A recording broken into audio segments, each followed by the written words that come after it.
Thank you, Melanie. Thank you for this opportunity, actually, to welcome everybody to this webinar.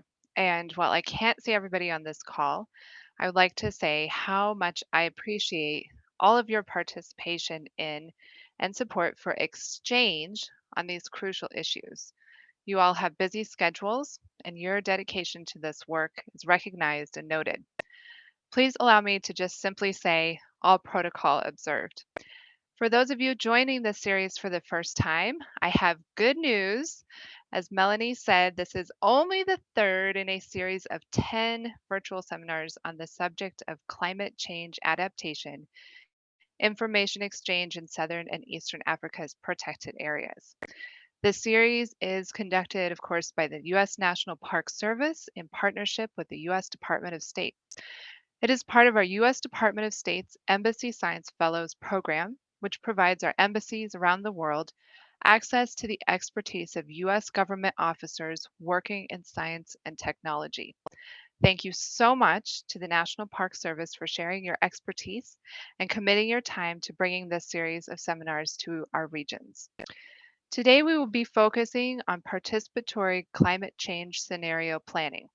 I know, since you're here participating in this discussion, that you as practitioners all understand the importance not only of taking steps to reverse climate change, but also to take steps to adjust our posture in the face of what we are already seeing right now and the range of possible scenarios that we anticipate might happen in the future. Planning allows us to efficiently allocate limited resources, and resources always seem limited in the face of this challenge at hand. Planning helps us to build and invest our resources now for what we see in the future. Investing in human resources and human networks is an investment with a long term return, but is absolutely necessary to stay on point in the face of climate threats. And it matters. Our ecosystems are being pushed beyond their limits by extreme weather, unprecedented climate patterns, and continuing human pressures. Big policy changes and each country's participation in global commitments to reverse climate change are crucial, but smaller steps to affect the landscape within our reach are also important. Finally, I'd like to emphasize the most important element of our discussion today: exchange. We are here because no one country, no one region has yet succeeded in reversing the climate crisis. We're in this together, and if we want to see success, we need to share all of our best practices and maybe even some crazy ideas. No one can fight the climate crisis alone. Thank you for being here today, and I look forward to hearing your thoughts. Wonderful. Thank you, Johanna. I appreciate that introduction. I just want to remind people a little bit about some upcoming sessions. So as Johanna said, this is the third of what's scheduled to be a series of 10 seminars. Next month's seminars is on adaptation frameworks, including a presentation on the Resist, Accept, Direct framework. And then in May, we'll be shifting to talk about restoration and climate change. After that, we'll be shifting into discussions about landscape scale, collaboration and conservation, and funding strategies. So just a reminder of that. Also remember that these are all of these sessions are the last Wednesday of the month. Recordings are available. There'll be something in the chat later reminding you of the email to send to us to get those recordings. Ultimately, there's also a link that's coming up on the ResHub, so we'll share that when that's available. I also want to remind you that if you or your colleagues, you think either yourself or your colleagues would be interested in sharing some of the work you're doing under these topics, send me an email and let me know, and I can coordinate with you and try and line you up as speakers. And with that, I will pass it back to Melanie. Okay, thank you so much. So there's lots of people here today, and we don't have time to introduce everyone verbally, but we do want to hear from you, and it's fun to see everyone's names and organizations in the chat. So I invite you now to please enter your name, your position title, organization, the country you're joining us from today in the chat, and I will get the ball rolling. And as folks enter their introductions in the chat, we can see where everyone's calling in from, the diversity of sectors. And we have another way to do that we'll do now. So if you are relaxing and listening to us speak, I want to sit up a little bit taller. I'm going to launch a poll asking everybody, where are you from? What is the best description of the organization that you identify with, related to the management of protected areas? I'm going to launch this poll. And if you go ahead and are you from a TFCA or protected area of some kind, or a provincial district or non-US federal agency? Are you from a university, nonprofit, US government, student? Go ahead and enter those in now. We're getting several responses.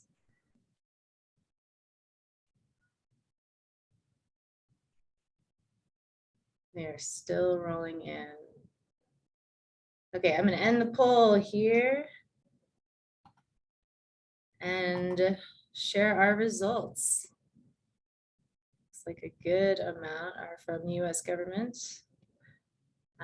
And then some protected areas, nonprofits. Thank you so much for doing that. We're going to do another one here. So I'm going to stop sharing and ask you this question. This is something we're very interested in knowing while we design this series. What is the most important thing you'd like to learn about or share in this series? What are you trying to do? Why are you here? Are you learning what other organizations are doing, discovering new tools, identifying potential new partnerships, fill gaps in my organization's knowledge? Thank you for responding to that poll. Oh yeah, they're still coming in.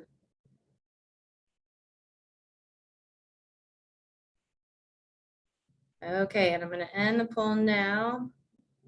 Oh no, there's still more. Okay, learn what other organizations are doing, discover tools they can implement now, and identify potential new partnerships. Thank you so much for sharing. That's great to hear. One more real quick. This one is near and dear to Joel and my hearts because we are trying to figure out what people really want to hear about in this series and what you want to share about. So what topics are you interested in hearing about in this series? A couple of these have already happened. The vulnerability assessment webinar happened in January, and we'll explore some more details about vulnerability assessments later in the series. At a different variety of adaptation frameworks to implement climate change adaptation planning, restoration, scenario planning is the topic for today. Transboundary conservation, climate change communication, community-based conservation are just some of the topics that we could talk about on this series. And we're getting the most response out of this question, so I'm glad to hear that you have an opinion. Larry, will you capture this one for us? I'm going to share the results here. Okay, well, it looks pretty split, so it's a good thing that these are all on the list right now for the series. Okay, I'm going to stop sharing. Thank you very much for participating in that polling session. It's great to hear from you. And then we will go ahead and get started. So Joel, I'm going to turn it over to you to do our introductions. Sounds great. Thank you, Melanie. All right, so we have two speakers that are going to tag team today, Dr. Gregor Schuurman and Dr. Brian Miller. Both reside here in the neighborhood of Fort Collins, Colorado. They're both ecologists, Gregor with the National Park Service and Brian with the U.S. Geological Survey. They're long-term collaborators and leaders in developing and applying participatory climate change scenario planning on National Park Service lands and beyond. Both actually also have significant African research experience, Gregor in Southern Africa and Brian in East Africa. Gregor is South African who immigrated with his family to the US at 8 and then returned to Southern Africa to spend his 20s studying termite influence on savanna ecosystem function in the Okavango Delta. After completing his dissertation in the early 2000s, Gregor shifted his focus to understanding and addressing climate change impacts on ecosystems in the US, first in Hawaii, then in Wisconsin. He joined the National Park Service's Climate Change Response Program about a decade ago, where he and his science and adaptation teammates help parks and partners understand and respond to climate change implications for diverse resources facilities and operations, and the visitor experience. So all the responsibilities of the Park Service. Brian is also a U.S. government ecologist with experience living and working in Africa. For his dissertation, he used a combination of methods, including livelihood decision analysis, geomorphology, and remote sensing to study the social and ecological impacts of conservation areas in East Africa rangelands. Then in 2013, Brian joined the North Central Climate Adaptation Science Center, one of 9 regional centers in the U.S. working with natural and cultural resource managers and local communities to help fish, wildlife, water, land, and people adapt to a changing climate. Brian uses scenario planning and ecological simulation modeling to help partners navigate climate change impacts and adaptation options. I'd encourage you as they go through this presentation, so we're just going to have one presentation about 40 minutes long or so. As questions come up to you, please add them into the chat, and then we have about 20 minutes set aside for discussion at the end and Q&A. So with that, I will pass it to Gregor.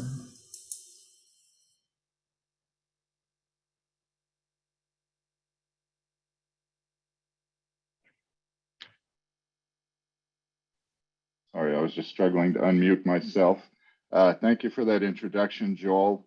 I'm going to do my screen sharing now, and I'm going to pull my video down just for bandwidth. So just stand by for a second.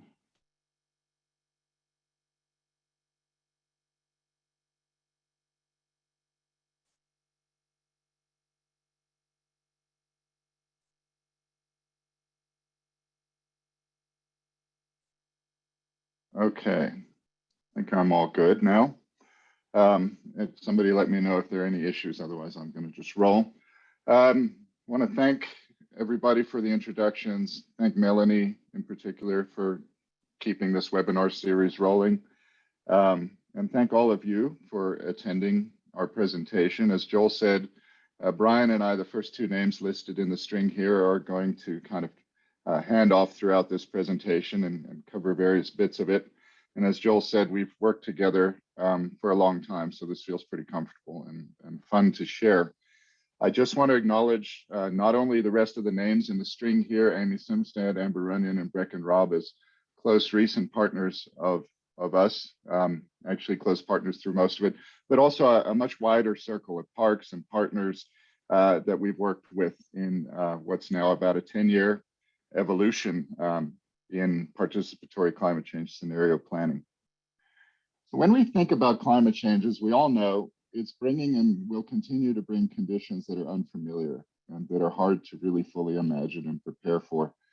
And what came to mind when I thought about this is imagining and preparing for a global pandemic. It's maybe a lot easier the second time, but we all know what it felt like the first time. And yet, ironically, a pandemic is one of the things that standard scenario planning does think about. And perhaps if we had all engaged in a bit of scenario planning around it, we would have been more prepared. Climate change in particular, when thinking about preparing for the future, brings both unfamiliar and difficult to anticipate changes, but it also brings, as Johanna was saying, and Joel as well, a range of ways that things can play out. And we call this in scientific terms uncertainty. And this situation can be paralyzing when you're faced with change that's outside of your experience, that's big, and that is somewhat uncertain. It's hard to act. But what we found is through a lot of research and development, and really honestly, in some cases, trial and error, we've been able to adapt climate change scenario planning so that it can be a pretty effective way to work with diverse groups of managers from protected areas and subject matter experts, and ultimately to actually advance some forward-looking decision-making about resource management. So we're excited to share what we've learned and hoping for a good post-presentation discussion. As Joel said, please hold questions that are good for discussion until the end. You can pop them in the chat. On the other hand, if there's something I'm not being totally clear about and you could use a little clarity, and maybe others could as well, then feel free to try to interrupt me and see if I can fill in a gap. Okay, here's our outline, pretty simple one. I'm going to walk us through an introduction to scenario planning and then to scenario planning in the National Park Service.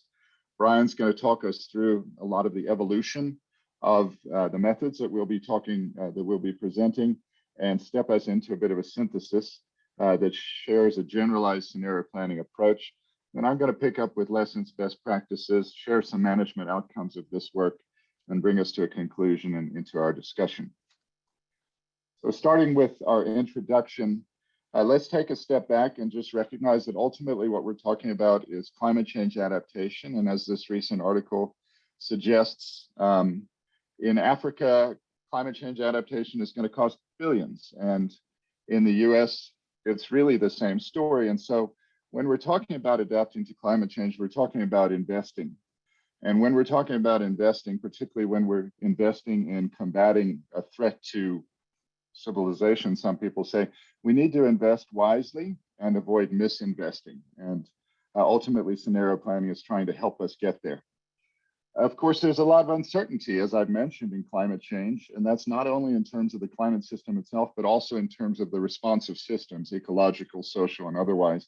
This graph here just shows us the pure climate uncertainty.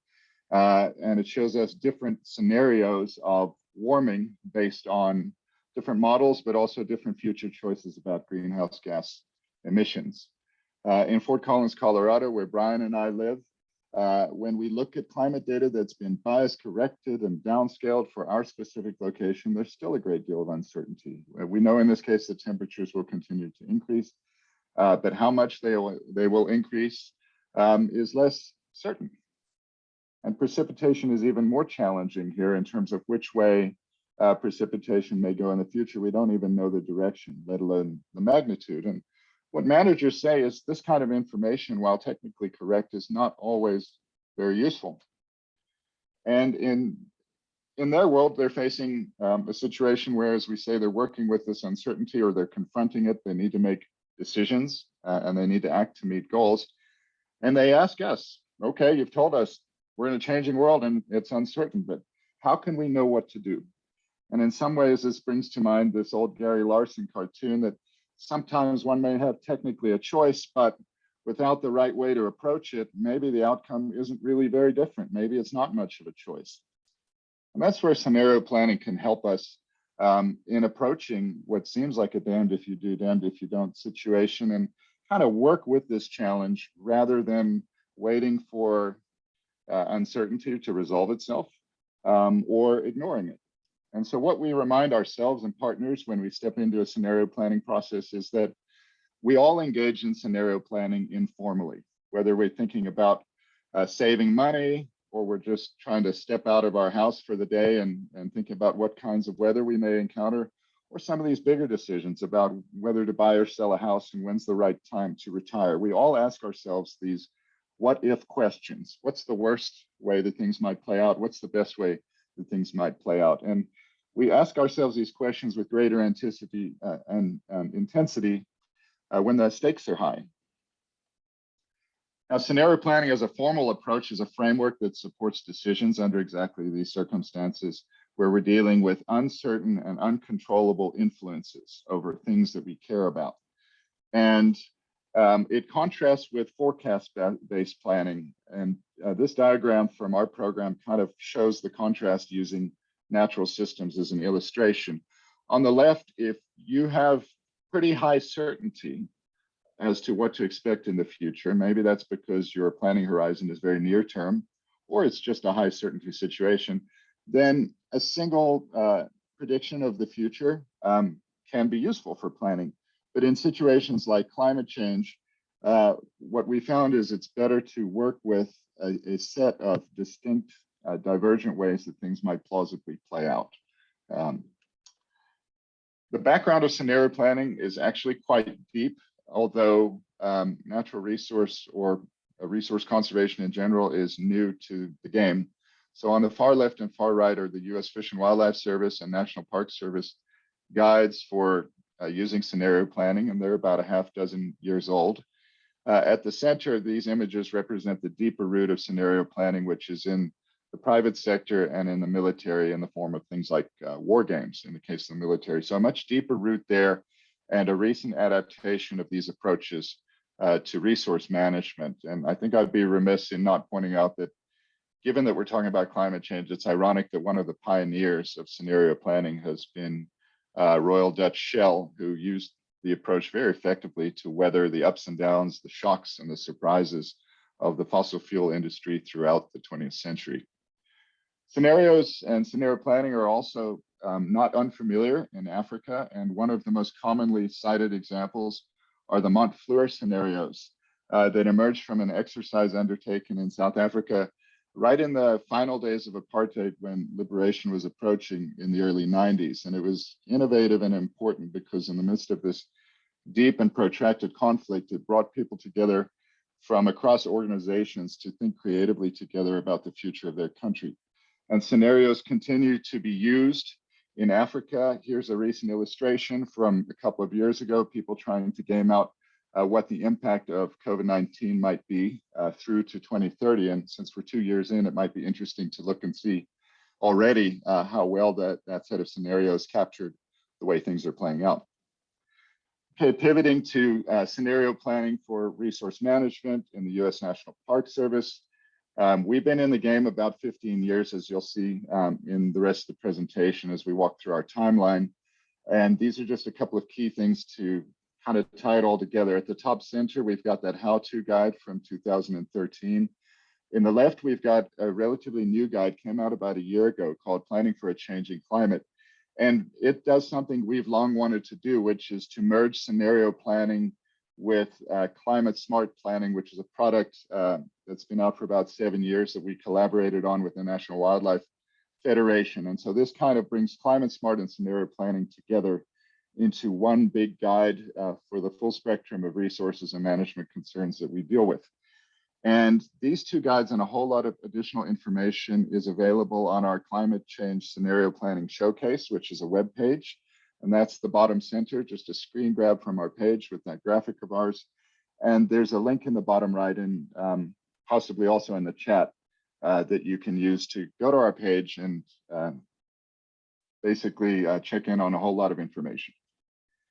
This is our timeline of scenario planning that our program, the Climate Change Response Program of the NPS, has been engaged in. And there you can see the 15-year run from 07 through the present.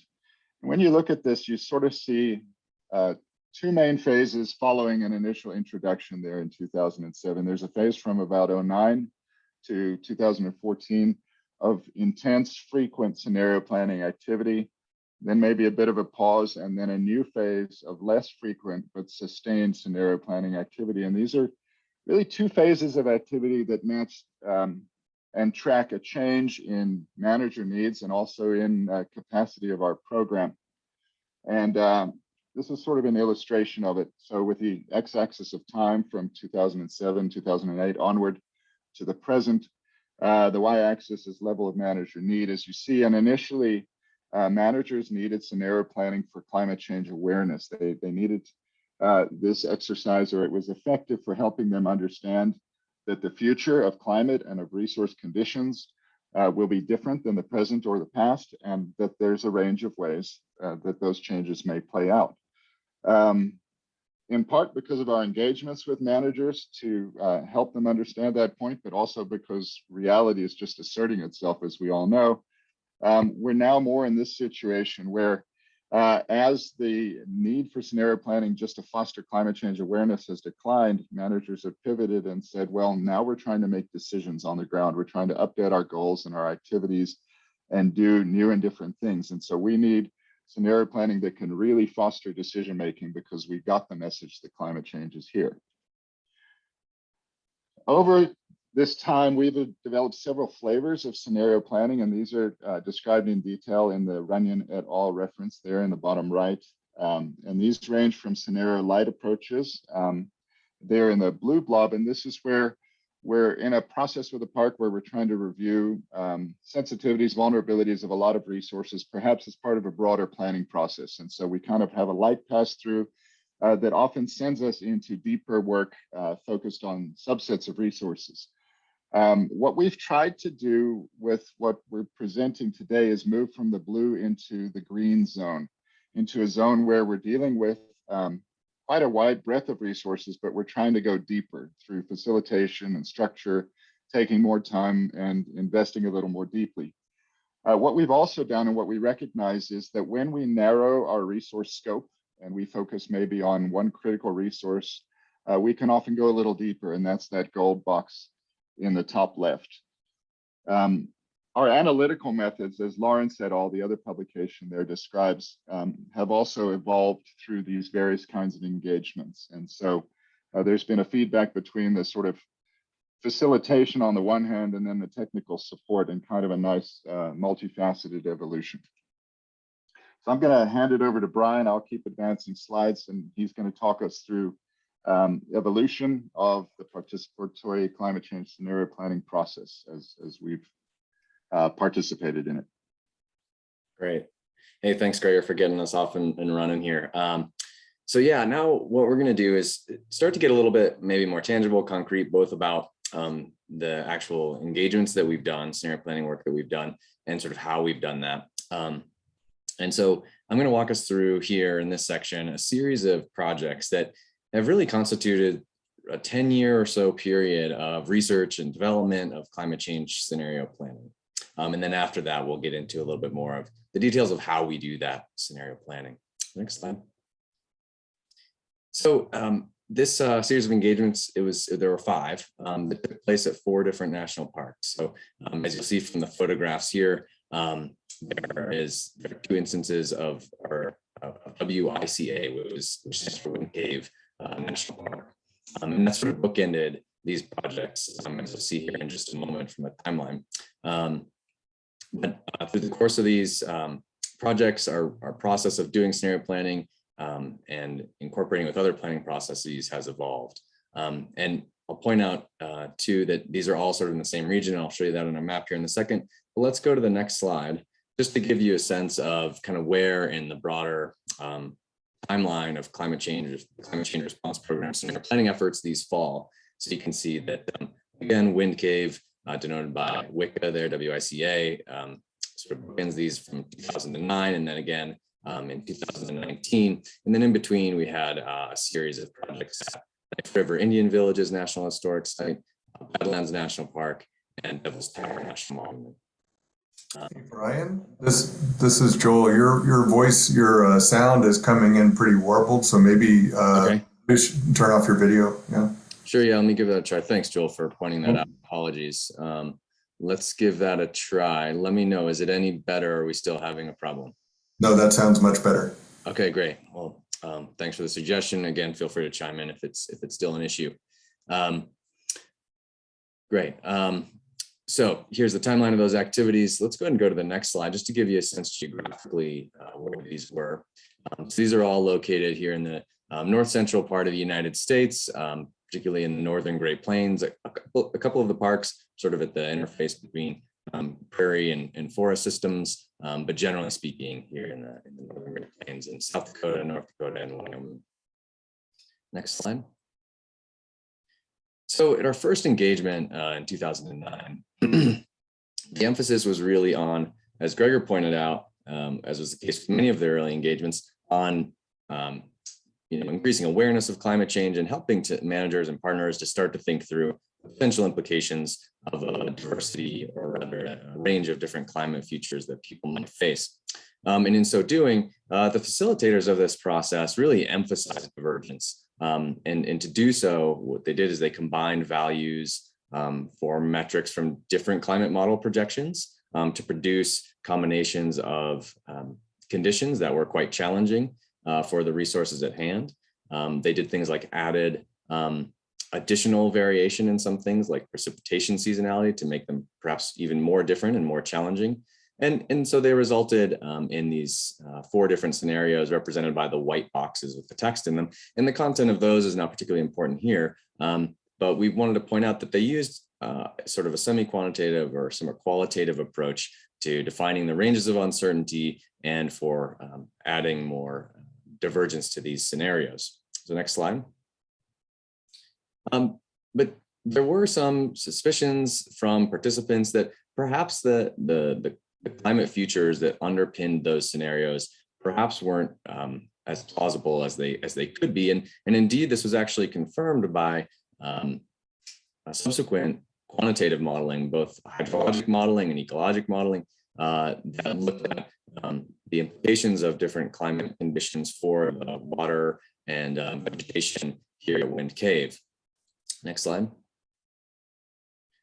And so the lesson coming out of this really was that there was this emphasis on divergence, and that this maybe came at the cost of plausibility. And really, for scenarios to be effective and for them to be sort of trusted and usable, you really need to balance these features. Of course, divergence is important, but they need to be sort of scientifically robust and plausible in order for folks to feel that they're legitimate and usable as a tool.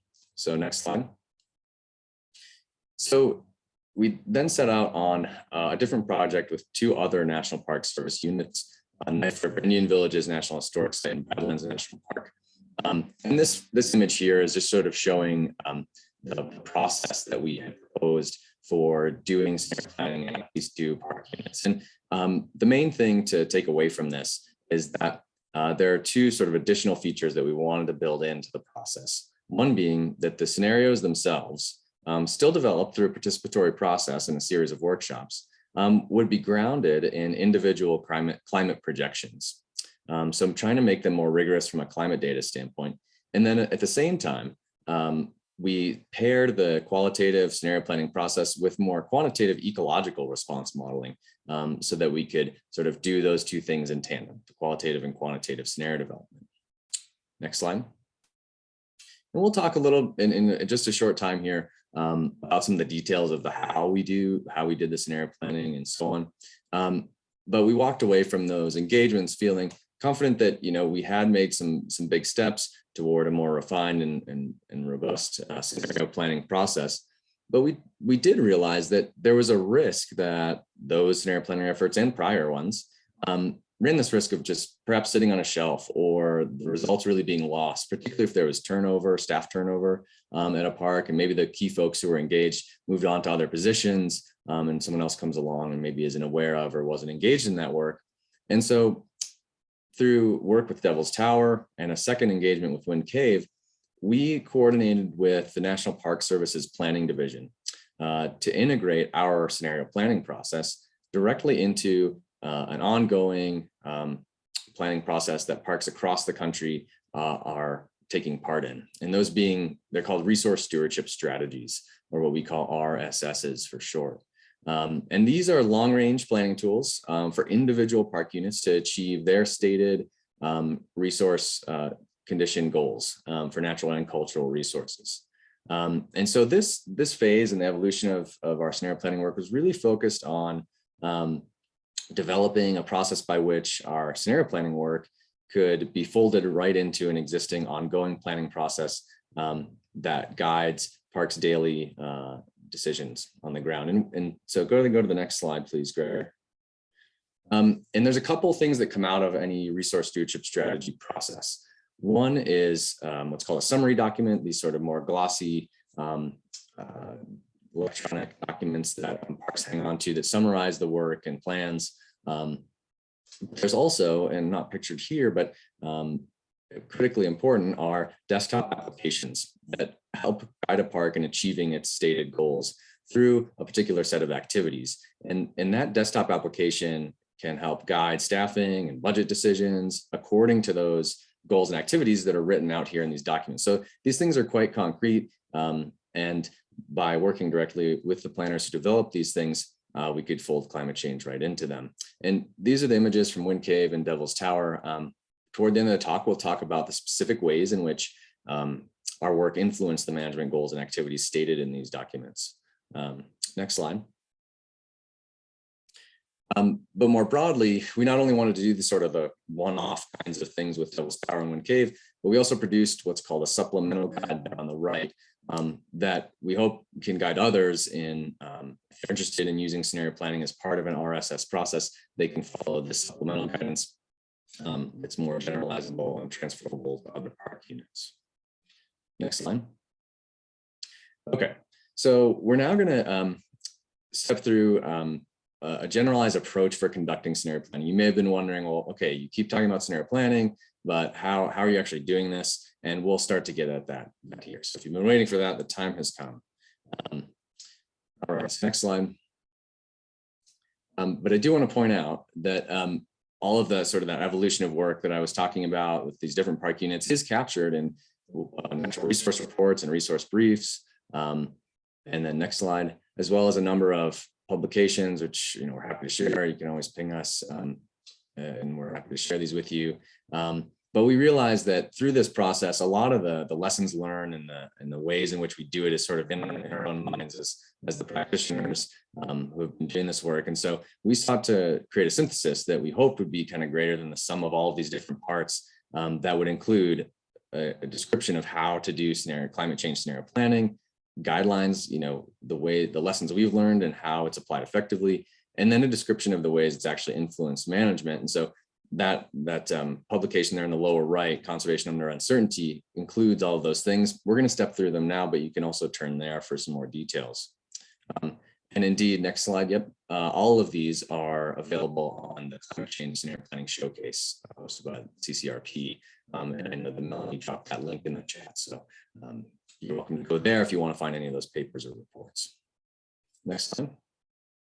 All right, so how do we do this climate change scenario planning? I'm going to go to the next slide. So here's sort of the whole picture of the steps involved in climate change scenario planning. We're going to go through it in a high level way. You don't need to worry about sort of digesting this all right now. I'm going to step through it step by step, and we'll kind of give you a sense of what this involves. So next slide. So the first step is fundamental. It's foundational, and because it makes the process relevant to the park unit or managers that you're working with, and it's all about identifying what we call focal resources. So go to the next slide, and I'll give you maybe a more concrete example of what we mean. So here's some images from Badlands National Park, just to give you a sense of the landscape and flora and fauna. So this is a highly erosive landscape that's resulted in these striking Badlands features. And one thing that is of concern or interest to the park is that they have a scenic road, which is also a cultural resource that goes over this landscape, and they're constantly facing issues around construction and so on because of the geology of the site. And so their infrastructure is one concern, or one important thing that they care about. Of course, there's also important native vegetation there, as well as native wildlife, including the threatened and endangered species like the black-footed ferret, as well as paleontological resources, archaeological resources, and so on. So this just gives you a flavor of the park itself. And often we, in our early parts of our engagements, we do field site visits, we talk with managers, they show us things to give us a real sense of what's happening on the ground. And next slide, we can then, in collaboration with those partners, identify or sort of whittle down a small set of what we call focal resources. And in this case, with Badlands, those focal resources, things like grasslands and grazing, infrastructure, paleontological and archaeological resources, and threatened and endangered species. So these are the things that we want to structure our scenario planning work around. Next slide. And based on that short list of resources, we identify what are called critical uncertainties. Those aspects, in this case, of climate, that are both certain and very impactful for those resources. Next slide. So here, again, is that list of what I called focal resources in the previous slide. And if you go to the next slide, you'll see that we can, through both literature search and talking with subject matter experts, relate these to particular aspects of climate that they are most sensitive to. And in this case, they're most sensitive to temperature, spring rainfall, when spring begins, and those extreme precipitation events. So once we have this set of climate features, we can then take on the task of saying, okay, well, what are the range of values we might face for each of those different climate metrics? And that's our next step in the process, determining the plausible range of conditions we could face in each of those climate metrics. So let's go to the next page. Here's a screen grab from our resource brief from Badlands. And I'm actually going to zoom in on a part of this on the next slide, that table there. Perfect. And you can see again there on the left, those are those climate features that I pointed to before. And each of the columns represents a different climate feature. So a specific global climate model projection that provides information on the values for each of those climate features listed on the left. And there's a whole range of ways in which you can summarize this climate information. Sometimes it's what I would call semi-quantitative, like we're showing here. So you can kind of see that with the big arrow, up arrow, there's a big increase. With a smaller up arrow, there's a relatively smaller increase, and so on. So you get a sense of magnitude and direction. And so this is one way you can do it. If you go to the next slide, you'll see that, and go ahead and advance again, Gregor, for me, that we can also summarize this information in very quantitative and detailed ways. And this really just depends upon the resources you have available as a project team, the partners you're working with, and their appetite and desire to have this kind of information, and how detailed you want your planning effort to be. But just wanted to point out that there's a range of ways you can develop climate information, from very quantitative and detailed to more semi-quantitative or even qualitative. Next slide. And if you are interested to learn more about the ways in which we have selected climate futures and developed the climate data, I'll point you to this paper that was led by Dave Lawrence. And there's even a recent webinar that Dave recorded about the paper. And I see that Melanie talked in the chat, which is super helpful. Thanks, Melanie. And there's also an upcoming webinar on April 14th that you're welcome to tune into as well. So additional information if you're really keen on learning more about the climate aspects of this. But for now, we're going to kind of move on through the process and look at our next step, which is really at the heart of it, developing the scenarios themselves. Let's go to the next slide. One thing that we haven't pointed out is that, as you may have already gathered, when we say scenarios, we're not just referring to the IPCC sort of emissions pathways kinds of scenarios that are often called, scenarios in the media and popular use. But rather, in this case, we're talking about storylines about how the world might turn out as a result of, in our case, different climate conditions. And these are really powerful tools for helping us prepare for change. The next slide. For us, the development of scenarios has always been a very participatory process. And it's really critical because we defer to the managers and local subject matter experts as the people who know the most about a given system and the local context, so that they can translate what we can bring to the table in the way of climate information into actual implications for their resources. So we use a structured process and a series of workshops, increasingly virtual because of the pandemic, to have them develop these storylines of what might happen under distinct conditions. Next slide. Now, again, what you'll see is we can use a range of tools to do this. Sometimes it's quite qualitative. In other cases, it's been very quantitative. For the Badlands case study, I led some simulation modeling work to look quantitatively and spatially at how vegetation would be affected by both climate futures and management alternatives. And this provides complementary information to what the qualitative process provides. So again, depending on resources and so on, you might use quantitative and qualitative approaches or one or the other. Next slide. These scenario planning processes can cover a big range of resources, from infrastructure to paleontological resources, wildlife, vegetation, and so on. And so I'm just showing you here a fairly, like a sort of a narrow snapshot of resources from the Badlands work. And this is something of a limited example. You could have as many rows as you wanted to, really. But I'm going to zoom in on a part of this just to give you a little bit better sense of what we mean when we're talking about scenarios. So now you can see, again, each of these columns representing different sets of climate conditions. But now it's not just the climate conditions, but how those climate conditions are expected to impact the resources themselves. So under rather hot, we'd expect reductions in forage and water for bison. But in other situations, we might expect much more forage available, and perhaps we could even increase the bison population size that could be supported under those conditions. So you start to see there's divergence in potential outcomes. And these can become quite rich and detailed, but again, it depends on the depth needed for your particular application. So let's go to the next slide. But now we can use these scenarios, these descriptions of climate change impacts, to evaluate management goals and activities. Next slide, please.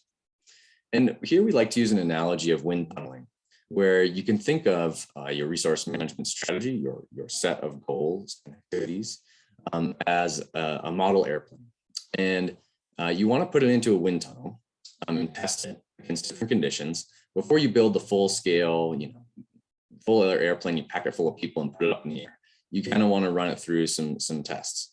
And so you might think about in one example, the strategy is, let's say you wanted to maintain a cold water fishery. And perhaps your way you do that is by doing some kind of annual stocking of that fish species.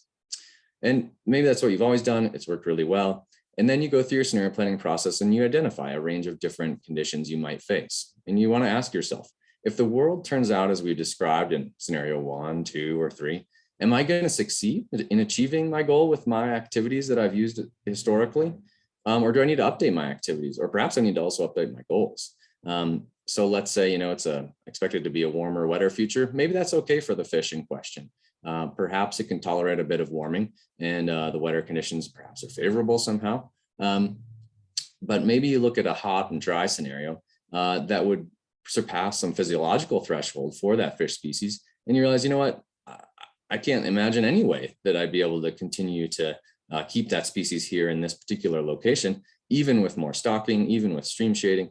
And so I might need to reconsider my fishery, and perhaps I'd bring in a warm water fish species, because maybe angling is particularly important. And as long as there's a native species here, then that's great. And so perhaps you need to change your goal. So this is a chance to go through test strategies and think about ways you might refine them. And indeed, that refinement is the next step, sort of the last step, if you will, in the process of revising goals and or activities. Let's go to the next slide. We're returning here to this table that I showed you before, and we're going to expand it a little bit. And you'll see there's a couple more columns here on the right now, and I'm going to zoom in on those in the next slide, just to show you that there's kind of two categories of refinement and activities. So one is that you might say, well, what I'm going to do in terms of as a manager is contingent on the scenario that I might face. And those are challenging and very real situations, and perhaps it will warrant some additional monitoring of a particular species or condition to understand which pathway you're on. In other cases, though, and oftentimes, there are actions that you might take regardless of the climate future. And sometimes it's doing something new that you've never done before. But sometimes it's stopping doing something that you've always done, because you realize no matter what happens across these different climate futures, I'm not going to succeed if I use that approach. And so we've called these different things: no gainers, no brainers, and no regrets. Sort of some tongue-in-cheek language here to categorize management actions that are robust to uncertainty in the future. But to give you a better idea of the kinds of management activities and revisions to those activities and goals that we've encountered in our engagements, I'm going to pass it over to Gregor to talk about those and talk about ways that it's really influenced how managers are doing what they're doing on the ground in parks. So off to you, Gregor. Thanks, Brian. Yeah, as Brian said, now we're just going to kind of walk through, some management outcomes and illustrate them. And I'm going to try not to get stuck in the weeds on any one of these, but just kind of present them, and we can return to these as illustrations to further explore if people have questions. But, one of the things that I think we're all well aware of is, a decade and a half, maybe 2 decades into climate change response, there's a lot of climate change vulnerability assessment information out there, but the actual translation and application of that information to change on the ground management has often lagged. And, we can read papers about why that is, but in our work, we sought to do what we could to try to change that. And so I'm going to walk you through some examples here. This is Devil's Tower. And what we're looking at here, it's sort of hard to see through the vegetation, but is a natural spring. And Devil's Tower staff had been planning on removing some of the infrastructure that you see just uphill, which is part of the spring complex. This is historically installed infrastructure and consistent with the National Park Service mission. The desire was to restore natural conditions and remove this infrastructure.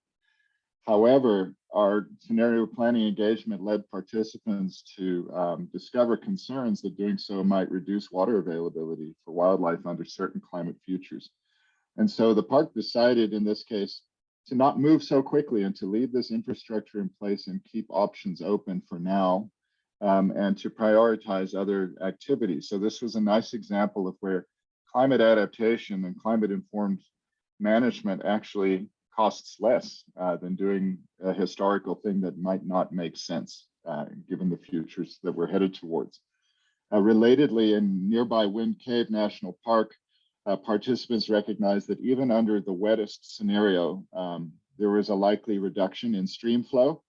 And so that cemented their resolve to ensure adequate surface waters to sustain the park's bison herd and other high priority wildlife, and also to ease pressure on streamside vegetation. And so as a result, in that park, there was an emphasis in planning on water retaining structures around springs. This is a system where fire is important, and multiple high priority activities in wind caves resource stewardship strategy were identified regarding prescribed fire activities and getting the use of prescribed fire right in the context, again, of the implications of the scenarios. At Devil's Tower, they are also concerned or interested in this relationship between forest and prairie and meadows, in particular, because in that park, meadows, open areas, are culturally important to a number of tribes who hold ceremonies in the park. And so an important activity at Devil's Tower was to develop and implement new monitoring that was particularly sensitive to those changes in forest meadow balance. In Badlands National Park and Knife River Indian Villages, shown here, both parks identified an important no regrets activity of prioritizing sites for protection or excavation ahead of time soon to avoid reactionary emergency salvage operations. And this is in response to basically climate change having impacts that were unanticipated, and then managers coming out the next day and trying to figure out what to do, and a desire to get out ahead of that dynamic and be more proactive. Now, at Knife River, what you see here in this photo is an archaeological site. Each of these depressions is where a home stood. And right next to it is the river. And flooding was a big focus of this scenario development process because these archaeological sites are often damaged by the floods. On the other hand, the cottonwood forests that line this historic site's river and are part of the cultural landscape require flood events for recruitment and therefore for long-term viability. That's not an easy situation, but what our scenario-based exploration could do is it could show that this park has a real challenge in simultaneously achieving the goals of preserving archaeological resources, but having a dynamic riverine and river floodplain system. Devil's Tower also has a riparian system, a cottonwood forest, and they were interested in developing a long-term riparian management plan. And through the scenario planning process, they recognized that the future may not really accommodate some of the tree species, including cottonwoods, that have long been part of the system. And so they identified a high priority activity of exploring the possibility of managed relocation, conservation translocation of other woody species or genotypes. And finally, at Badlands, their approach of maintaining lower animal densities to ensure adequate forage in dry years was found through the scenario planning process, and particularly some of the analysis that Brian just talked about, was found to potentially undermine the goal of maintaining a diverse native prairie across the park. And so this finding has inspired ongoing research to better understand bison use of and effects on the plant communities of the park, and ultimately to reevaluate the optimal population size range for this species in this park. At the outset of today, Joel or Melanie, or maybe both, mentioned that next month we're going to have a webinar on the Resist, Accept, Direct framework. And for now, I just want to give you a link there on the bottom right to a page all about this. But the point of this is just that when managers get to the point of trying to make management decisions, particularly where they're dealing with strong human-driven trajectories in their systems, changes in their systems, that the Resist, Accept, Direct framework can be useful because it's a very simple three-part framework that's oriented around manager decision-making. And it helps clarify the intentions behind actions and foster communication and collaboration. And the graphic on the right, we'll bore into next month to talk about it. But the essence of that is the wind here is representing kind of an unprecedented human influence on a system, and your options are to pull down the sails and let the system go where it wants, to use extraordinary efforts to resist that, or maybe to try to direct that trajectory with sails and rudders. Anyway, a little technical, but we will walk through that in detail. This is mostly just to give you a sense of what's coming next. Let me just step into some lessons here. These will mostly echo what we've talked about. This is a long list. I'm not going to talk us through the whole thing. The point of the long list is to just emphasize that although the scenario planning process seems fairly simple and the mechanics of it are, the how we do it, we've learned a lot of lessons about how to do it right, often by making mistakes, right? Trial and error. But just focusing on the bold ones, you heard Brian talk about the importance of identifying focal resources and making a very clear connection with climate throughout. And that's about the plausibility and the relevance of the climate work and whether it's really speaking to the manager's resource management concerns. The second bold one is one that we've learned through a lot of experience. Initially, we really wanted to show our audiences all the mechanics of what we're doing, all about the climate modeling to be transparent. And we realized after a while that we have to strike a balance here, that audiences are diverse and some members want that and others find that really intimidating and overwhelming. So how one shares more technical information is an important thing to think about. Brian's talked abundantly about the importance of incorporating quantitative resources and response modeling where we can to extend the power of the human brain. And he's also talked about, and we've shown the importance of trying to mesh these kinds of activities into an actual planning or decision-making process so that we get adaptation traction. I'm just gonna walk us through some conclusions now, and then we'll head into discussion. Three overarching points. The first one is that by using a manageable, we try to use 3, 4 if we have to, set of scenarios, rather than arguing about whose idea of a single future is right. We get some more open-minded, flexible thinking. And that's just generally one of the best features about scenario planning is it's a good participatory process that loosens people up.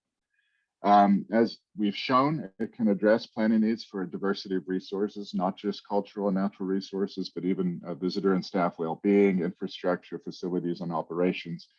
A final thing I want to point out, and this shouldn't be surprising, is this evolution continues, and we've got a number of subsequent efforts underway or in the works, and I just want to highlight one of them that hopefully you'll be hearing more about later on in this year, which is a collaboration that South African National Parks and we in the Climate Change Response Program are spinning up to do a couple of scenario-based climate change adaptation workshops for South African parks later this year as part of sort of a capacity building and skills transfer.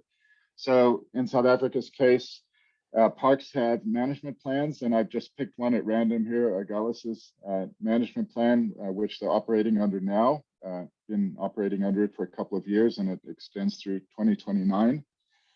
Within that management plan, they have sub-objectives, and one of them that I've identified here is to develop and implement an adaptation response plan. And if you look to the second cell from the left, you see reference made to a vulnerability assessment. So in Agalis's case, they have a vulnerability assessment from last year. And the objective here is to build on this existing knowledge and help translate it into updated resource management goals and activities and approaches. So that's it for our presentation. I appreciate you all listening, and I'm going to stop screen share and we can take questions.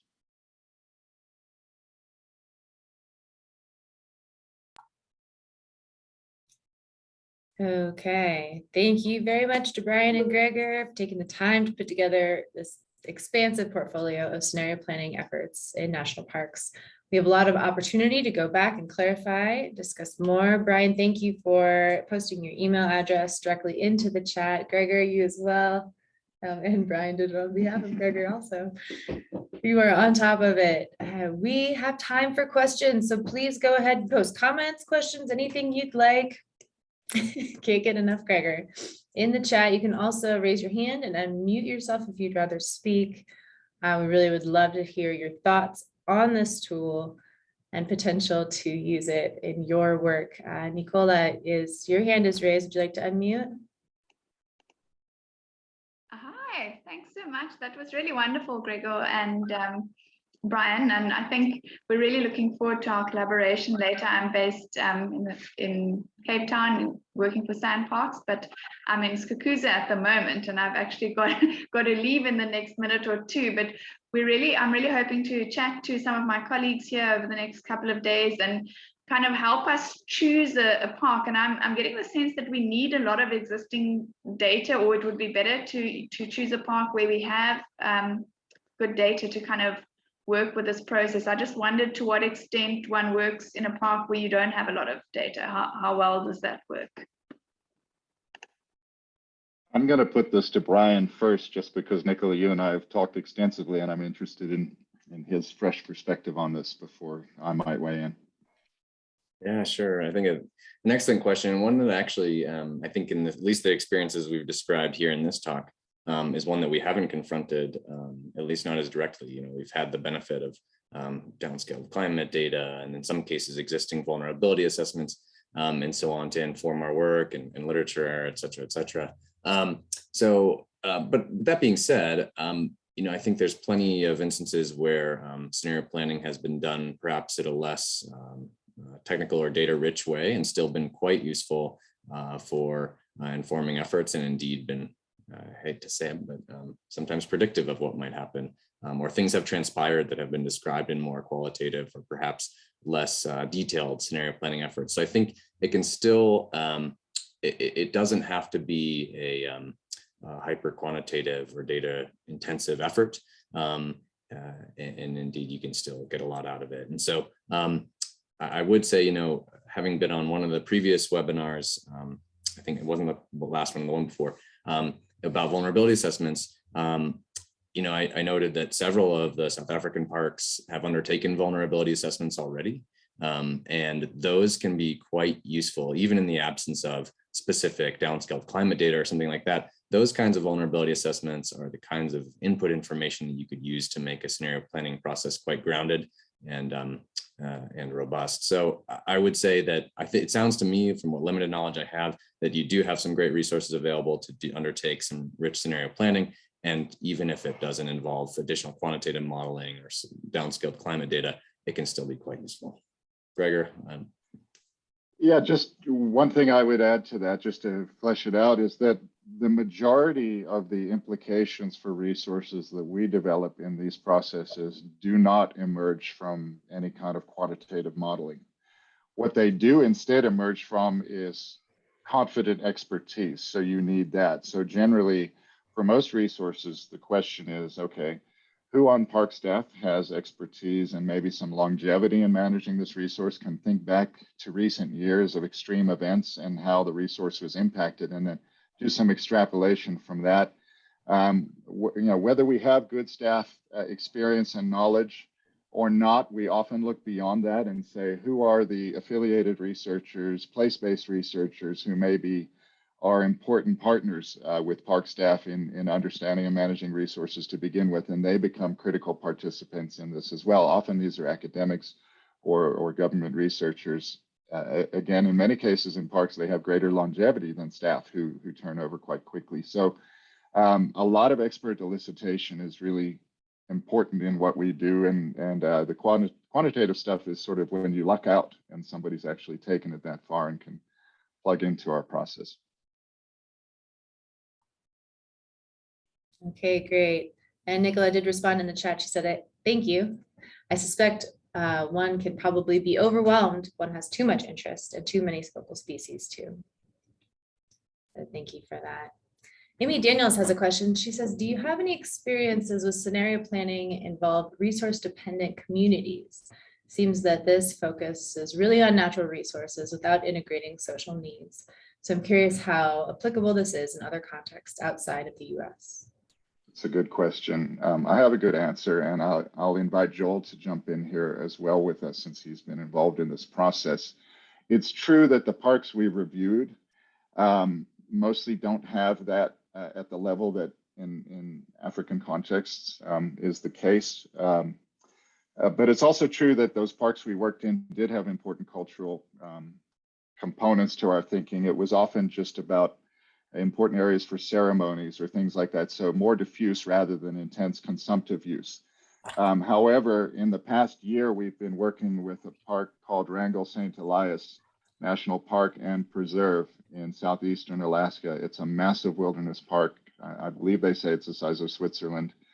And it's a park that is constituted as a park and preserve, and the and preserve part is because there's consumptive use of resources there, and it's actually a really, really important part of what that park does, based on established legislation that Joel could tell us a bit more about if necessary. But the bottom line there is when we were working on moose at Wrangell, we work on moose both as a natural resource, a species as part of the ecosystem, but also as an important subsistence resource for the human communities that have harvested moose for thousands of years right there in that place. And that applies just as much to salmon or to caribou or to a long list of other resources. So that was new for us. And what I can say is we learned a lot with that.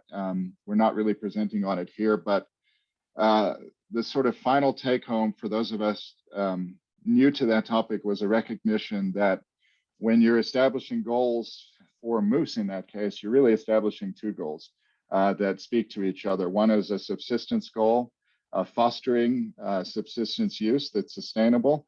And then the second goal is a goal about managing this species in a changing climate and being aware of vulnerabilities. And some of those, of course, feeding back into subsistence use. So we have dipped our toe into that in the past year, and it's been an education. So I'll pause there and see what Joel, who comes from Alaska to our program, what he can kind of add to that. Yeah, I'd also add, that there's nothing, logically contradictory about expanding this beyond natural resources to any other set of resources. You still end up going through the same steps. We're in the process of kicking off one of these efforts at a what we call a cultural resource park in southwestern U.S., Aztec Ruins and Chaco Culture Center. And so we still go through the same steps, and in the step where you're defining what the focal resources are, there you're really focusing on, okay, for this park, what are the focal cultural resources? And then for those cultural resources, what are the real climate sensitivities that we need to be paying attention to? So in that case, it ends up being a lot of issues about climate metrics that are related to extreme precip and erosion events because of the loss, basically the melting adobe structures, as it were. So, Wrangell's is a good example where we had a particular resource that because of subsistence, you had to be thinking through multiple lenses. And we sort of did that. I think one of the things that the team did a great job on Wrangell's is doing was sort of sequencing the discussions. So you sort of started with resources that more geophysical and then talked about resources from a biological and ecological perspective as natural resources, and then took all of those conversations and conclusions and discussions and then started the conversations about, okay, let's look at them through the lens of socio-ecological systems and human systems and subsistence and visitation. And so then you're building up, sort of in my mind, I think of sort of the, you think of trophic levels, as it were, and work that way. So it, it took a long time, but it was, it allowed you to just keep adding these other dimensions to it. If I may, I might jump in with one other sort of example too here that I think is relevant. I believe it was Amy's question. So the Badlands example, we really talked about, we were talking, I was describing it as Badlands National Park. It was actually covered an ecosystem that extended beyond the park's boundaries, including both lands that are managed by the U.S. National Forest Service, which is the Department of Agriculture. So they have cattle grazing that's permitted and leased there on those lands, and also incorporated parts of a tribal reservation, the Rosebud Sioux tribe. And so in that case, and actually this is, I'm just noticing, I think that another person in the chat there, Steve, is reading my mind, because it was really something of a transboundary, or at least cross-jurisdictional effort that incorporated sort of lands, management activities, and individuals from places beyond Park Service. And I think it made the process much richer. And indeed, some of the lessons that we learned were because of conversations among folks that are working in different jurisdictions. And we sort of had this lesson of realizing that it allowed them to sort of look over the fence, if you will, and by talking to each other about, oh, well, you manage, so you've got livestock over there and you're grazing them quite intensively, but you're not seeing these issues with these cool season exotic grasses that we see over here in the park, where we have our bison at lower densities. And oh, that was kind of an aha moment. So some rich conversations came out of that. But I'm sorry, I'm getting ahead a little bit in the chat thread there. Apologies, Melanie, for jumping the gun on that, but I figured it was a nice little segue. And I don't know if you want to take over, Melanie, or if Gregor has anything else to add. No, that's all right. That's what we want here, is a more of a dynamic conversation. And I wanted to make one more point to Amy's question, just regarding participatory scenario planning is a tool that's applied in a wide variety of sectors. Gregor managed Royal Dutch Shell, South Africa examples. There's examples in the US Army, United Postal Service, really a huge portfolio that much more focus on sociopolitical dimensions of these drivers. And so it is absolutely applied outside. These examples here are very Park Service specific, of course. Joel, you want to make one more comment? Yeah, I just want to add one last thought following up on Brian's comment, is that, Gregor mentioned this effort that we've been doing with Wrangell St. Elias, which is up in Alaska.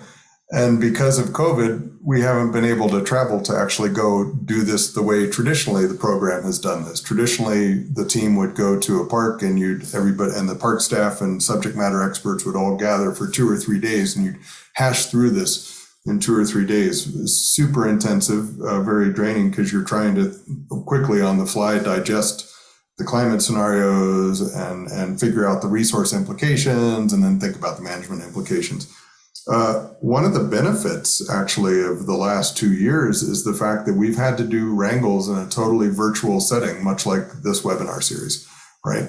And what that means is two big implications I see of that is that it's forced the team to really break things into steps and do them as intermittent steps. So instead of trying to cram it all into 3 days, we have, okay, we're going to have everybody get together for a couple hours this week, or maybe a couple days this week. And then people go back to their daily lives and the team figures out everything. And then we go to the next step in 2 months. So that's allowed for more time and thought and integration. The other thing is that the virtual setting has really liberated the number of people how many people can participate and who can participate.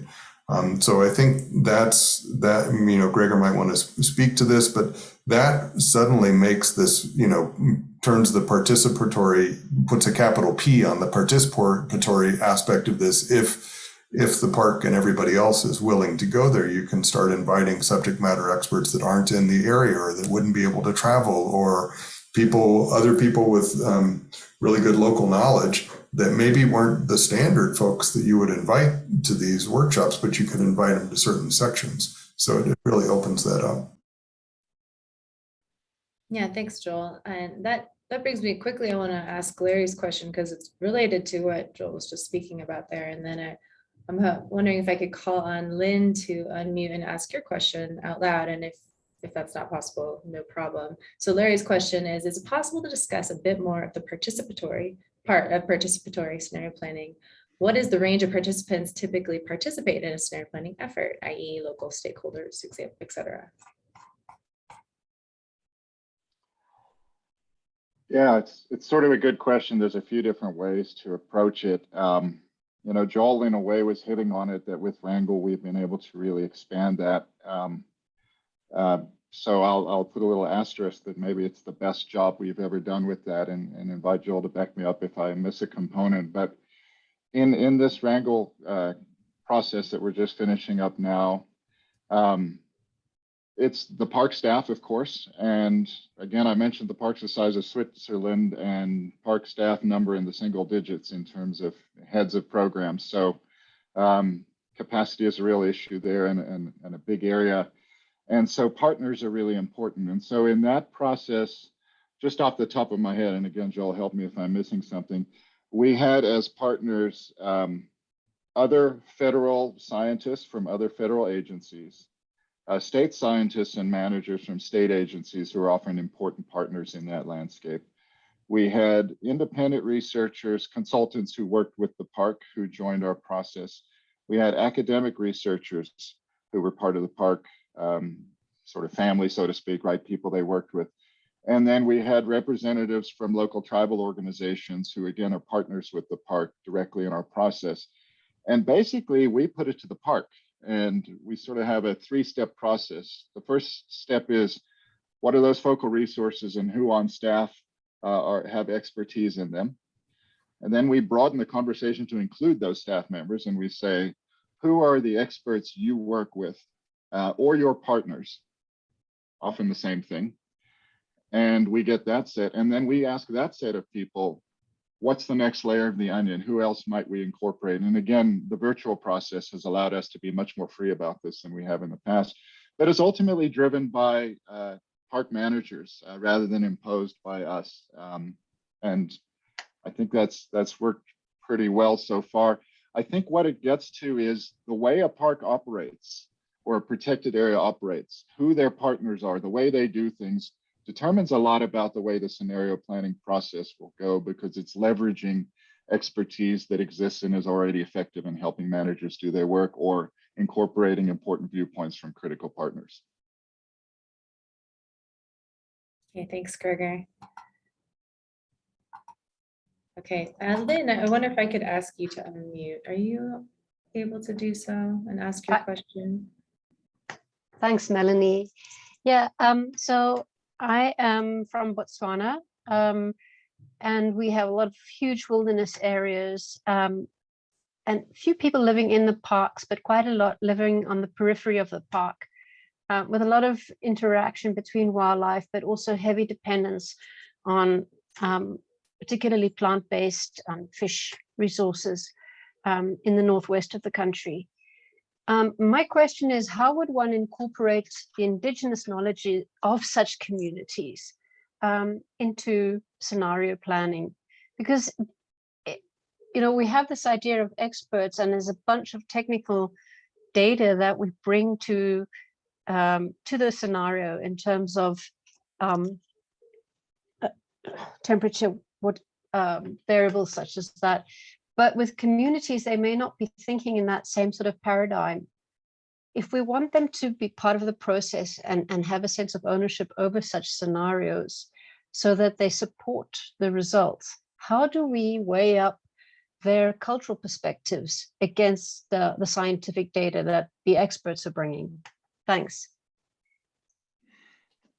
Yeah, I can jump in here and give my 2 cents. Thanks, Lynn, for that comment and question. Yeah, I guess I'll say a couple things.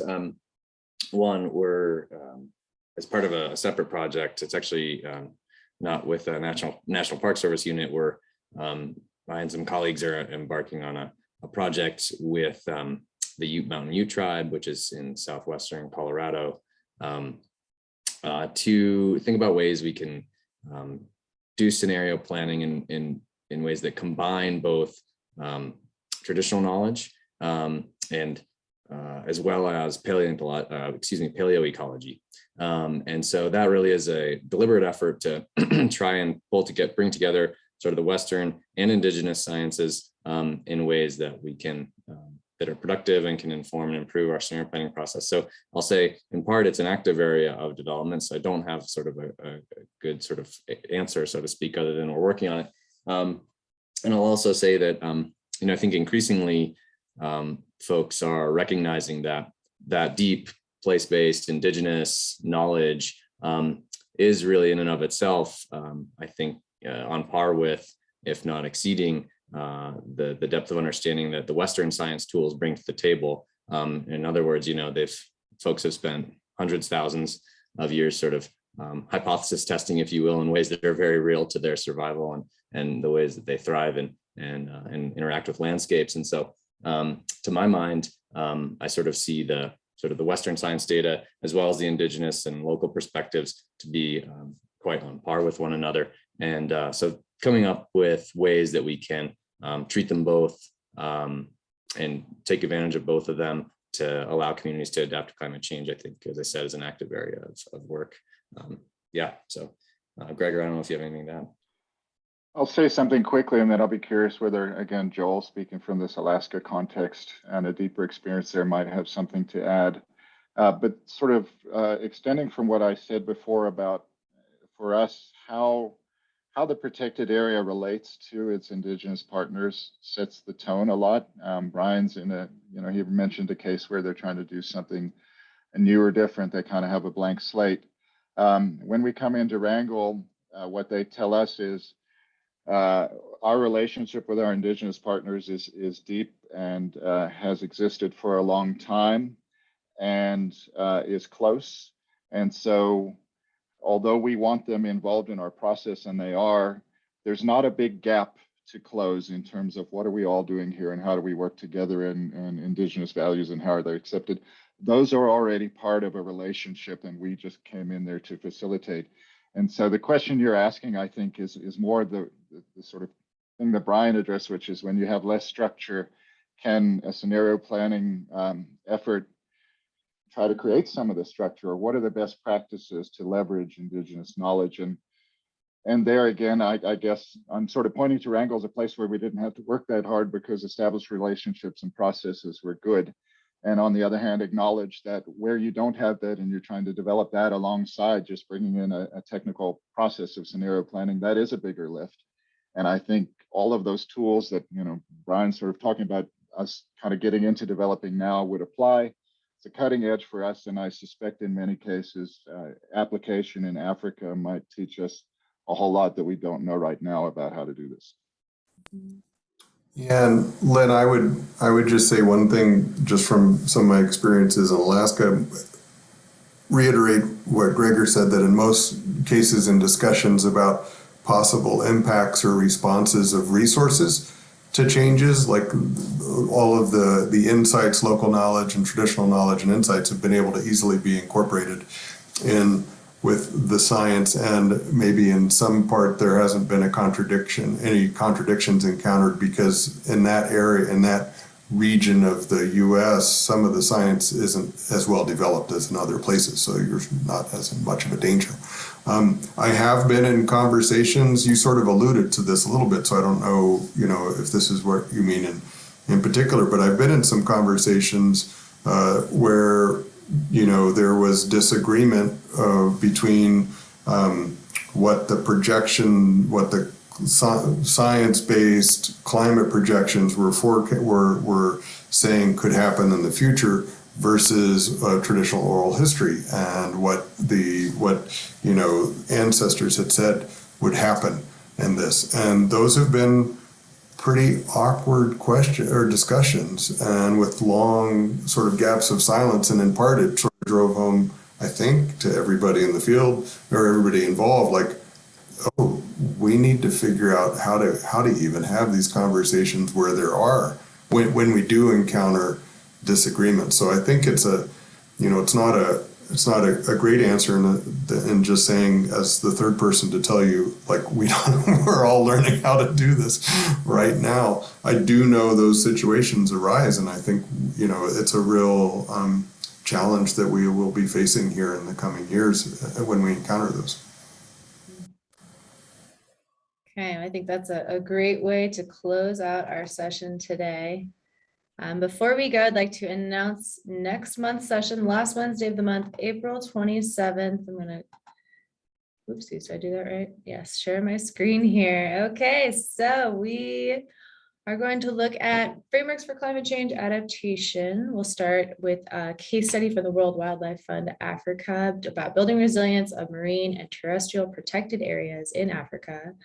And then we will explore the resist, accept, direct framework to strategically manage change in natural systems. So please tune in for that. If you're on this webinar, if you registered, you will receive a link and a follow-up email to register for this session, and we look forward to seeing you there. Thank you so much, Brian and Gregor and Joel and Johanna, for joining us today. Really appreciate taking the time to put these slides together and share this wealth of information. It's been a fantastic session. So thank you. Thank you. Thanks, everyone. And see you next month. See you next month. Bye-bye.